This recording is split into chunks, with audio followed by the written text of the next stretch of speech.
Welcome to the Old Time Radio Westerns. I'm your host, Andrew Rhynes, and I'm excited to bring you another episode absolutely free. This episode is just one of over 80 episodes we release monthly. Each one is meticulously digitally restored and stored in the cloud, which comes at a considerable expense. To help cover these costs, you might hear some advertisements throughout this episode. While we retain the original commercials for historical authenticity, you may encounter modern ads. We promise to keep these ads to a minimum and try to place them where you would have originally heard them when they aired. If you prefer an ad-free experience, you can support us by becoming a member on our Patreon page. Go to otrwesterns.com/donate. Again, that's otrwesterns.com/donate for more information. I want to emphasize that we're committed to providing this content to you for free, but also want to be transparent about the financial realities of producing these shows.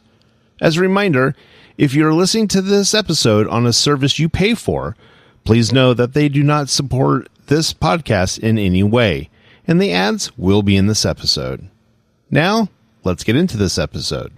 This episode is going to be The Lone Ranger. Original air dates December 22nd, 1948, and the title is 3 Against the Sunrise. Hope you enjoy, and again, thanks for listening.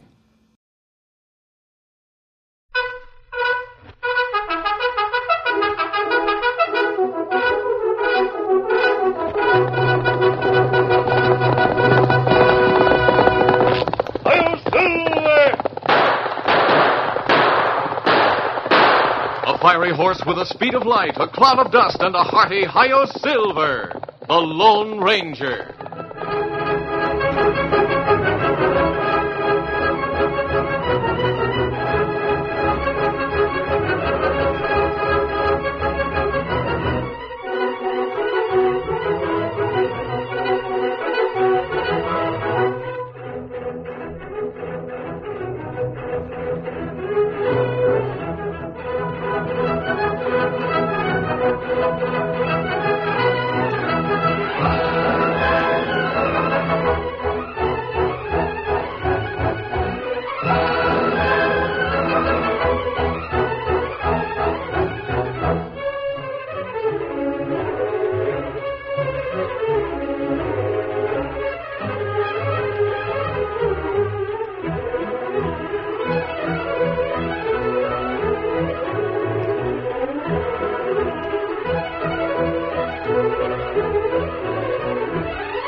With his faithful Indian companion Tonto, the daring and resourceful masked rider of the plains led the fight for law and order in the early western United States.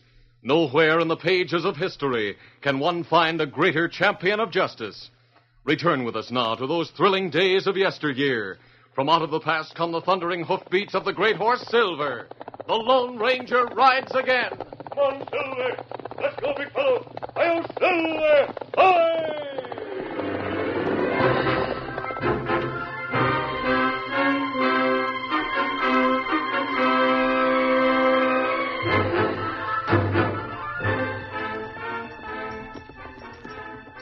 Two men rode slowly through the Dakota Badlands, following a rutted trail that led to Fort Hopkins from the nearest railroad. One was First Sergeant Bob Clayton, a young, clean-featured cavalryman. The other, known on the frontier as Bearpaw Ike Sloan, wore the greasy buckskin jacket, long hair, and unkempt beard that identified most of the civilian scouts on the Army's payroll. The scout was half asleep in his saddle when the youthful sergeant looked over his shoulder and said, Ike, we're a long way ahead of our wagons, but I can still see that dust. What of it, Sarge? There isn't a hostile Indian left in these parts. Don't forget that band of renegade Cheyennes. They never made a treaty and have no reservation. They're apt to strike anywhere, anytime. I say there's no hostile Indians. Just the same, I think I ought to go back and halt the supply train until you scout the pass ahead. Well, you telling me my job? Now, look there. Why, the colonel, it's an Indian. He's getting off his horse. He must be a friendly one. Come on, get him. Get up there. Watch me drop him. Ike, hold your fire. He's making the peace sign. Stand still there, you varmint. Ho there, ho. Me friend, me Tonto. What are you doing here, Indian? You better turn wagon train round pronto. Plenty Cheyenne in pass. Cheyenne? How do you know that? Or me and white friend trail him there. Him watch him now. You're lying, you ornery redskin. I scouted the pass. You're the only Indian around. Me know how you scout. Me see your tracks. See where you take big sleep. I'll plug you for that. Don't shoot. That's an order. I'm not taking orders from no two-bit soldier. Then you'll take something else. So I'm a two-bit soldier, am I? I'll fix you. Nobody can hit me and live. You won't be around to fix me after today. I'm reporting you to Colonel Hall. Oh, now, look, Sarge, don't do that. I just lost my head. Get up and shut up. Go on, Tonto. How many Cheyennes are there? Plenty Cheyenne. And them got plenty good Winchester rifle. I think you're telling the truth, but I've got to see for myself. No time now, Sergeant. You hear horse coming? What's a masked man? He's heading this way, lightning to leather. That, my friend. Something happened. Oh, Silver. Oh, easy. Steady, big fella. Hey there, you. What's the idea of that man? Now, wait a minute, Sloan. Find out what he has to say. What happened, Kemosabe? You men had better get mounted. The Indians have sighted the dust from the wagons. What? Part of them are swinging around this way to seal up the pass as soon as the column enters. We can't fight our way through. The escort's too small. Go back to the wagons. Order a retreat to the Loop River. By turning north and following its banks, you can reach Fort Hopkins without having a fight. I know the way, but wagons can't get through there. Then burn the wagons. It's your only chance.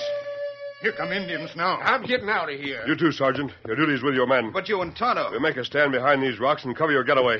Adios. Hey, over there. Adios. Yeah. Otto, the Indian scouts have sighted us. Just 6 or 7 of them. I think we can drive them back. Open fire. They've stopped, Otto. Hold your fire. See, some Indian go away. But them come back with other Indian plenty quick. You've given the sergeant and the scout time to get away. Now we'd better travel. That's right. Come on, Tonto. Steady, big fella. Easy, Scout. Easy, fella. We'll get out of here before the main body of the Cheyennes can organize for attack. But let those scouts chase us. Come on, Silver. Come on, Scout.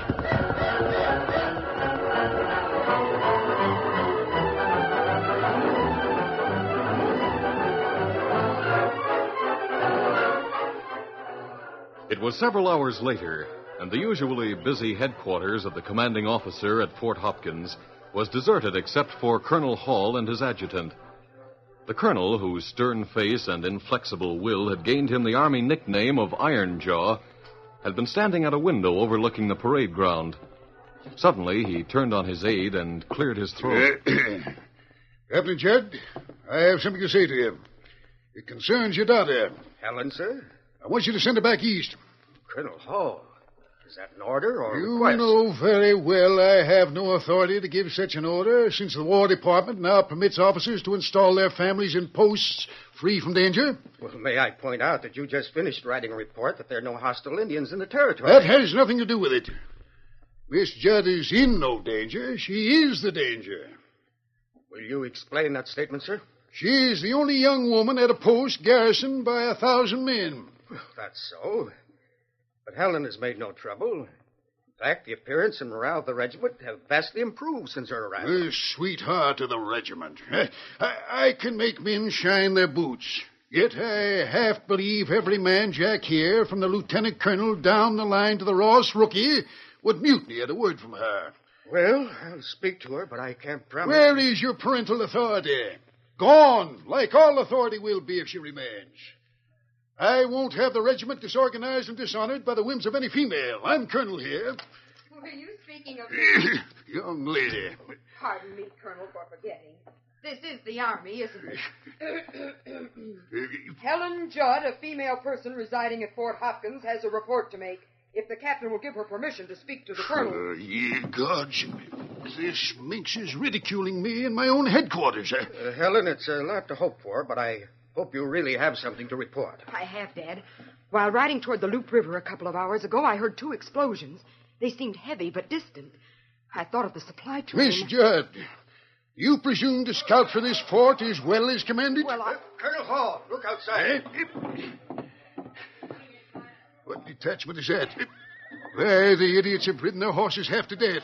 I'll have their hides for that. Why, that's a wagon train escort. Sergeant Clayton commanding. But I see no wagon. Call the sergeant immediately. He and Ike Sloan, the scout, are coming in now. Well, Sergeant Clayton? We almost ran into an ambush, sir. Big band of renegade Cheyennes laid for us in the pass. I blew up the wagons, but saved all the men. Go on. Masked man and friendly Indian warned Sloan and me of the presence of the Indians as we scouted the trail. They held off part of the war party while we escaped to the wagons. That's a strange story, Sergeant. Very strange. Seems there are no reservation jumpers at large, and the existence of the so-called renegade Indians has never been proved. But I saw them, sir. Did your men see them? No, but Sloan here did. Well, Scout Sloan? Colonel, I didn't see no Indians. What? No masked man either. This here sergeant just got spooked and stampeded the rest of the outfit. Why, you're Sergeant. You're under arrest. Captain Judd, take your sidearm. No, you can't do that. Sergeant Clayton's telling the truth. I know he Young is. lady, this is one affair you can't meddle in. It calls for a general court-martial. Go to your quarters. I'll go. Chin up, Sergeant. I'm still on your side. What am I charged with, sir? Destruction of government property and cowardice. Wartime regulations still prevail here, and conviction will carry the penalty of death.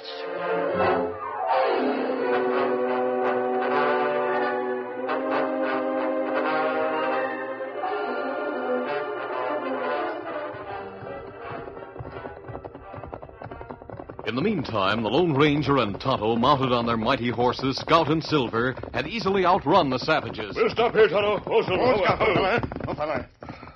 We've shaken off the Indians. Steady, big fellow. Easy, Scout. Good boy, Silver, good boy. It was a long chase, but well worth it. Every soldier must have escaped. Well, what Army do now? Send big force after Indians? So I expect. But from what you've told me about that fellow who was with the sergeant, the troops will need dependable scouts. That's so. Maybe our job not done yet. No, it isn't. We'll rest our horses here until dark. Then turn and follow those Cheyennes again.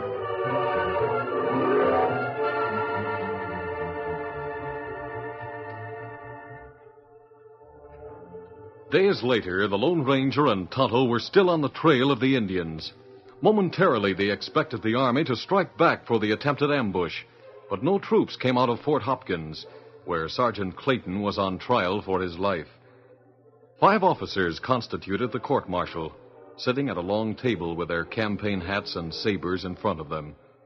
As president of the court, Colonel Hall occupied the middle chair. The sergeant sat at the other end of the room.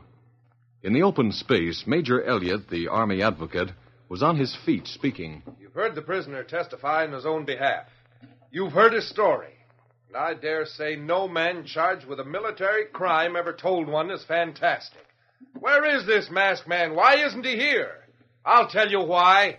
There is no such person. Mr. President, gentlemen of the court. Court recognizes Lieutenant Wayne as representing the prisoner. We know only too well that we need the masked man's testimony to offset the lies to which Ike Sloan has sworn. We're doing everything possible to find the man. It may be that he's an outlaw or army deserter who won't appear voluntarily. For that reason, we've spread reward notices throughout the territory, offering $2,000 to anyone who'll produce him here at the fort. We need time to get results. So I ask an adjournment. Who put up that reward? Miss Helen Judd, sir. The men of the regiment helped to raise it. That's enough. The trial will proceed.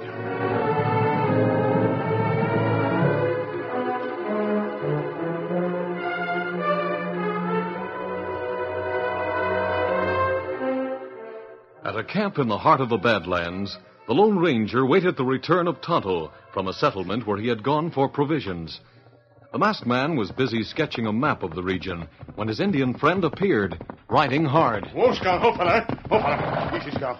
Easy. Well, Tonto, I found the Cheyennes' hideout while you were gone. That good. They have a permanent camp at the headwaters of the Loup River. Oh, did you learn if there are any troops around? No, me not here. But me find this in town. What is it? A reward notice? And for you, Kemosabe. You take it. States that I'm wanted as a witness in the court-martial of Sergeant Clayton. That must be the sergeant we met at the pass. Methinks scout with and get him into trouble. Here, Silver. Now, where we go?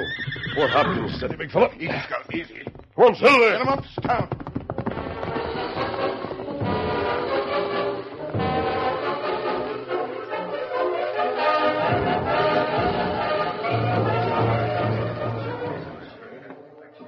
Attention. As you were. The judges of this court have considered the case and reached a decision. Bring the prisoner forward. Halt. Halt. Robert Clayton, we have found you guilty as charged. It is the sentence of the court that you be dishonorably discharged forthwith. Corporal of the guard, remove his buttons and chevrons. It is further adjudged that you be removed to the guardhouse and there kept in close confinement until sunrise of the first Friday of the month ensuing, at which time, in accordance with the Articles of War, you will be shot by a firing squad. Dismissed.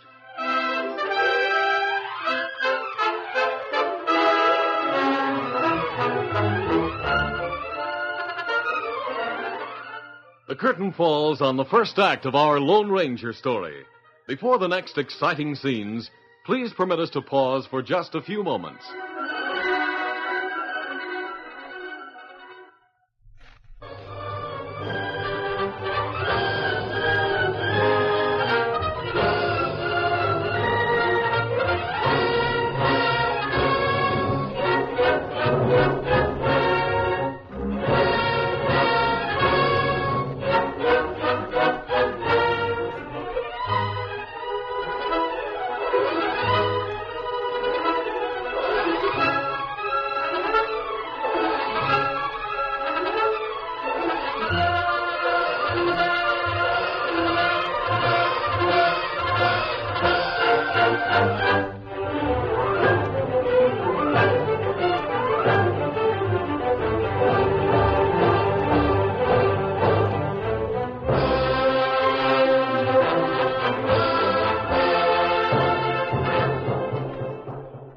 To continue our story.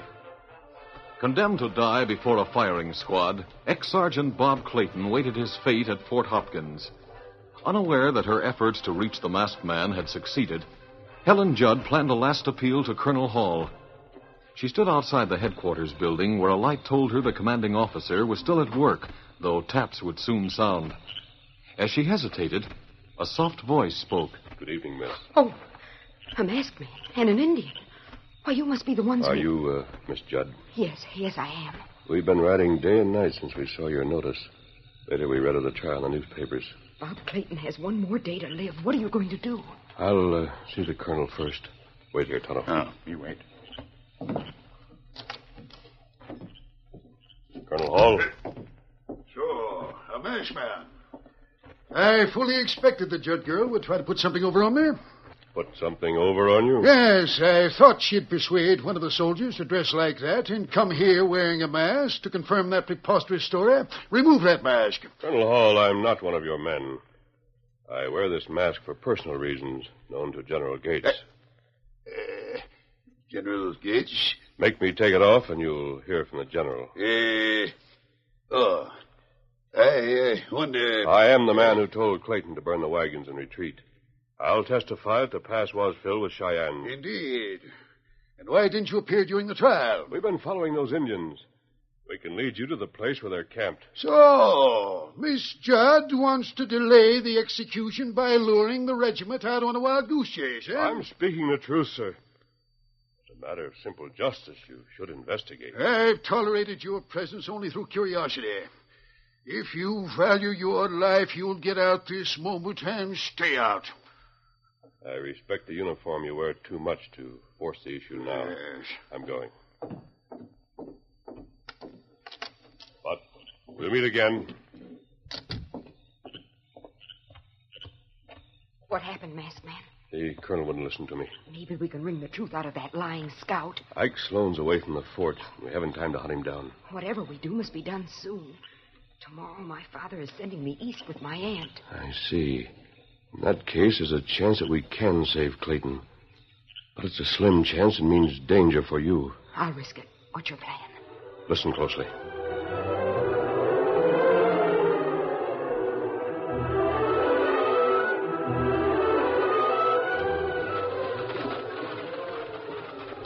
The following day, an Army field wagon rattled away from Fort Hopkins. Get up! 2 soldiers were perched on the high driver's seat. Helen Judd and her maiden aunt Sophia were in the box occupying camp chairs. Get along there! The elderly spinster had her face turned toward the distant fort. She was saying, Gracious me! I do believe some of the soldiers are still standing outside the gate watching us. Auntie, they think I'm deserting them. To think that crusty old bachelor wouldn't even let you see Bob Clayton. Well, Bob Clayton isn't dead yet. That sun has to set again before it rises.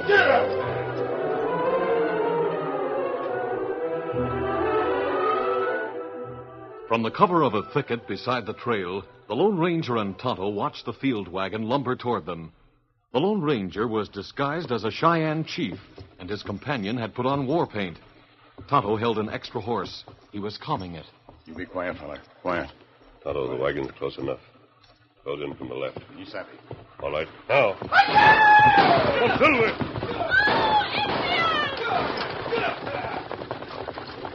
Shoot, soldiers, shoot! Help me! Help me! Take you! You let loose of her, you red-wrapped scallion. Get 'em up. Oh, they've got her! They're carrying her away!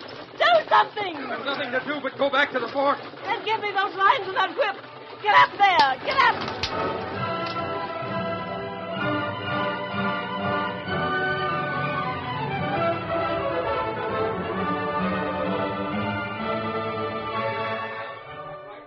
Captain Judd, look out and see what's causing that uproar. Yes, sir. Sounds like your daughter had come back and turned my outfit into a mob again. The wagon is back. But Helen isn't on it. Something's happened. Indeed. Here comes her Aunt Sophia now. Yeah, that old maid. The Indians have got Helen.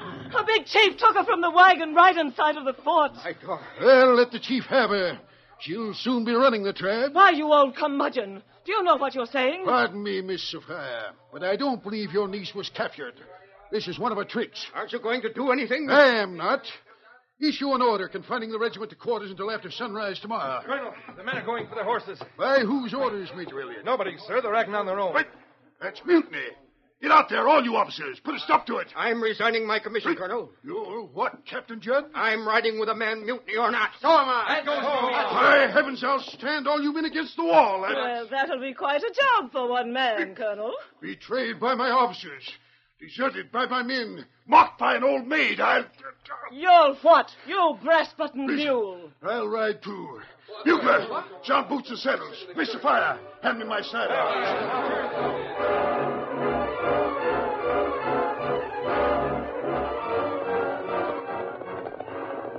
The troops have taken our trail. It looked like whole regiment is out. And our plan is working.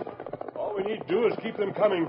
We can lead them right to the camp of those renegade Cheyennes. That should satisfy Colonel Hall. That bad rock's ahead. Keep a tight rein, Miss Judd. We're 3 against the sunrise. Deeper and deeper into the forbidding vastness of the Badlands, the 3 riders led their pursuers, careful to keep out of rifle range while leaving a trail that would be easy to follow. Behind them, they could hear at times the rolling thunder of hundreds of hoofs and the whimpering cry of bugles. The sun went down in a burst of flaming color.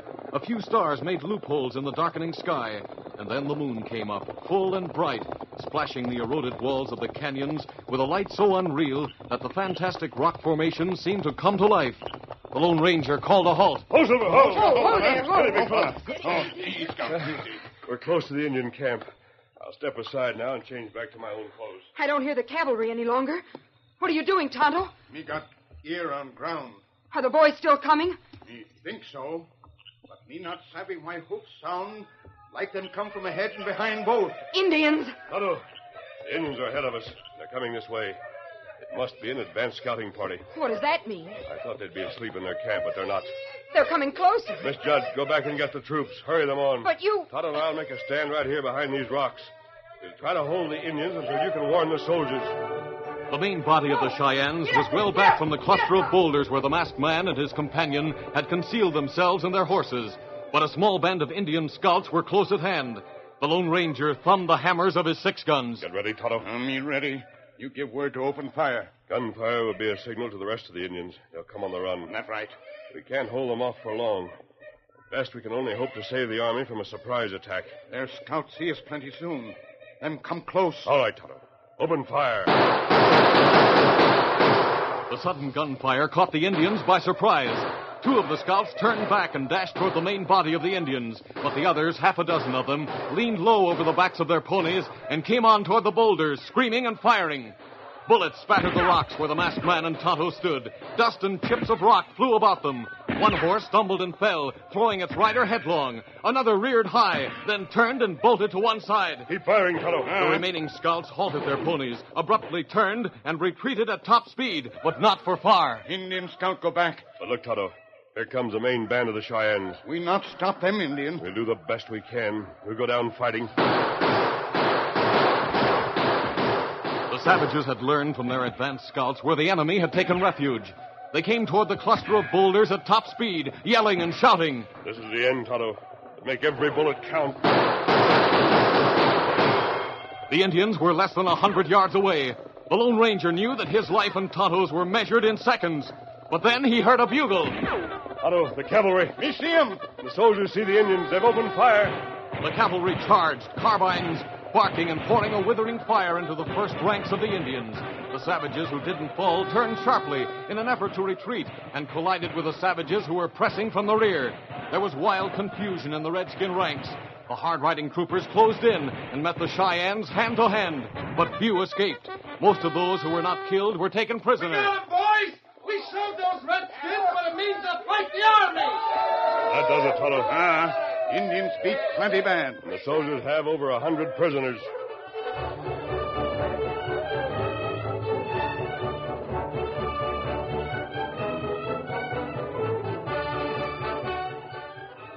The red glory of a new day spread over the Badlands. It was sunrise, the hour when young Clayton had been doomed to die. With the entire regiment looking on, Colonel Hall faced the Lone Ranger and Helen Judd. Well, masked man, we meet again. My apologies and thanks to you. And you also, young lady. Colonel, your head. You're wounded. A mere scratch that only a woman would notice. Are you satisfied now that I told the truth, Colonel Hall? Seeing is believing, sir. As Caesar said, Weeny weedy weaky. I came, I saw, and I beat the Cheyennes. They're all prisoners. Have you questioned them? I have. They admitted trying to ambush the wagon train, but they deny kidnapping Miss Judd. Of course, that kidnapping was a hoax, as you'll admit now. I admit nothing, Colonel, but I want to know about Bob Clayton. He'll be freed and restored to rank with honor. And that scout, Ike Sloan, will pay for his perjury. Now what? It's Auntie coming up in a field wagon. Whoa, you hammer-headed Mustangs. Whoa! What's the meaning of this, woman? I brought this wagon out to get the wounded. Where are they? The Colonel is the only casualty. Oh, you, eh? And in the head? If... It's too bad the Indians didn't hit you in a vital place. Pray you... Well, get off that horse and into this wagon where I can tend you. I'll do nothing of the sort, you harridan... Colonel? Yes, Miss Sophia, I'm coming. Give the colonel a cheer, boys! Hooray! Another for the sweetheart of the regiment! Hooray!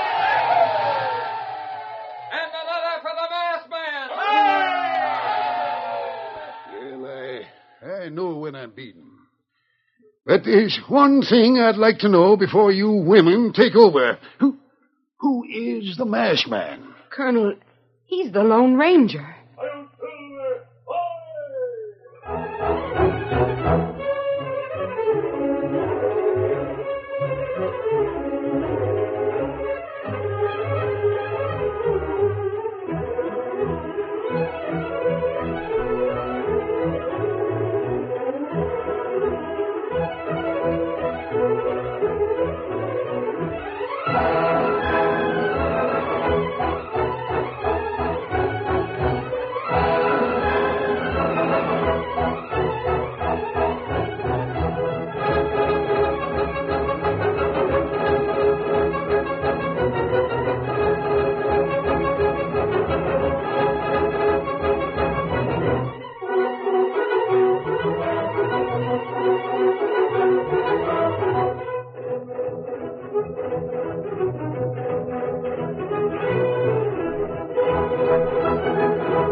This is a feature of the Lone Ranger Incorporated, created and produced by George W. Trendle, directed by Charles D. Livingston, and edited by Fran Stryker. The part of the Lone Ranger is played by Brace Beamer.